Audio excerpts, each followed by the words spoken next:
Yeah, we'll just share your slides in a second if you'd just like to get started. Yeah, that's fine. So my name's Taylor, and thanks for the introduction, Roz. I'm a compliance executive at the Committee of Advertising Practice. So we write and enforce the advertising codes, whereas the ASA deal with the complaints, investigate when needed, and then publish rulings. So my bit will very much follow on from the information provided by Claire, who thankfully seems to have done a lot of the heavy lifting, and I'm really going to look at how the Advertising Standards Authority and the Committee of Advertising Practice, so ASA and CAP, deal with the issues of ads for weight loss prescription only medicines. And within the organisation, I have responsibility for coordinating our approach to enforcing the CAP code rules and ASA rulings. So slide 2.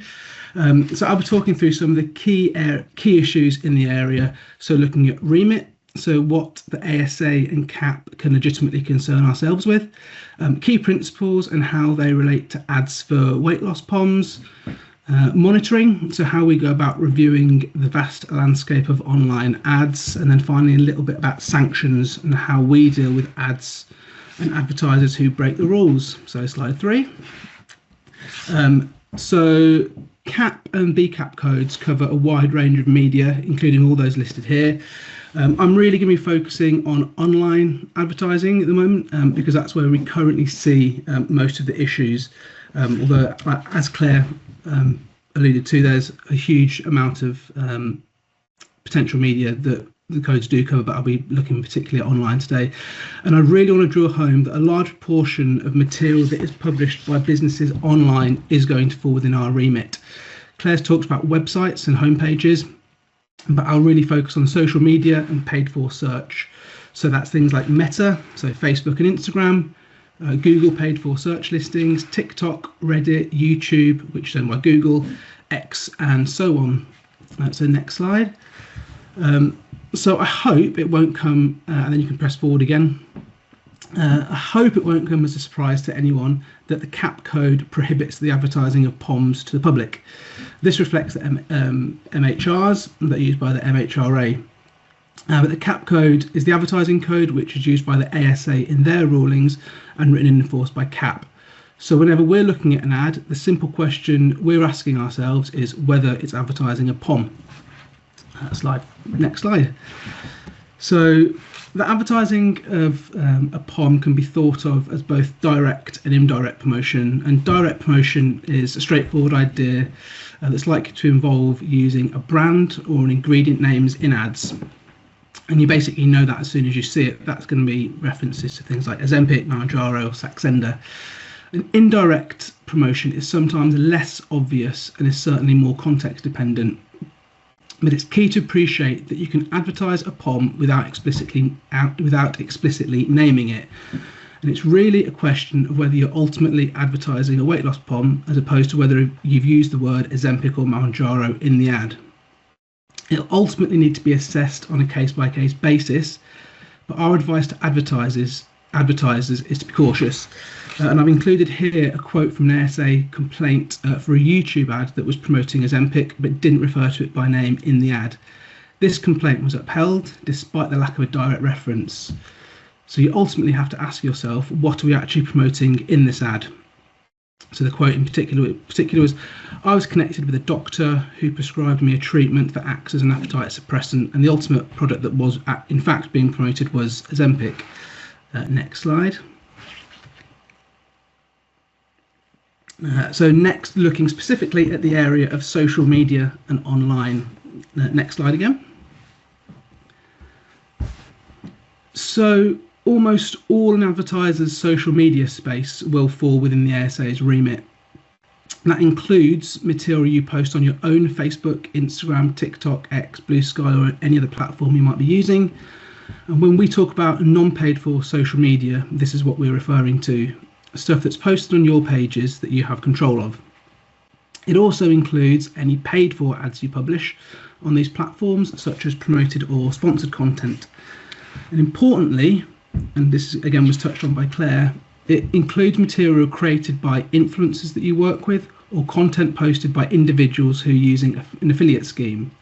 So again, we cannot underline how important it is that businesses make sure you're satisfied, that influencers and affiliates stay within the rules, because you will be held responsible if they don't.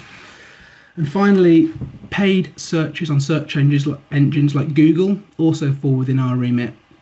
And we're increasingly seeing advertisers making the most of AI and automating their ad generating systems, which have produced ads that have broken the rules. So I would advise that you make sure that if you are using AI or auto-generated ads, that these procedures don't inadvertently produce ads for POMs when you don't want them to.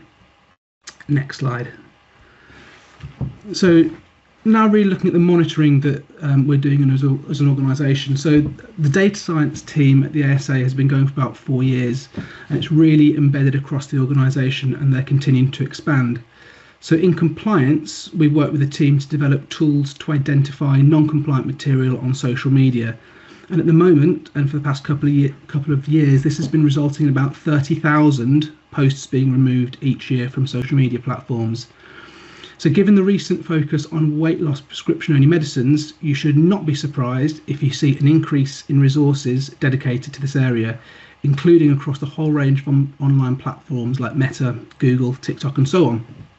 And this is going to include paid for and non-paid for ads. And you'll also see this reflected both in the compliance team's work, but also the investigations that the ASA are launching, as they also harness the same data that we're able to gather. Next slide.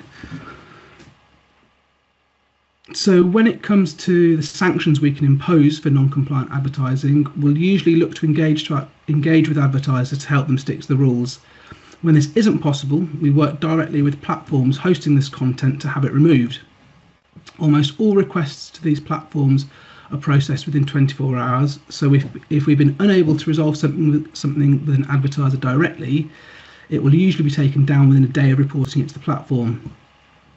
Furthermore, repeated takedown requests might trigger a platform's own internal processes to consider whether an account is breaching their terms of use, as platforms like Meta and Google have their own requirements for advertisers using their services.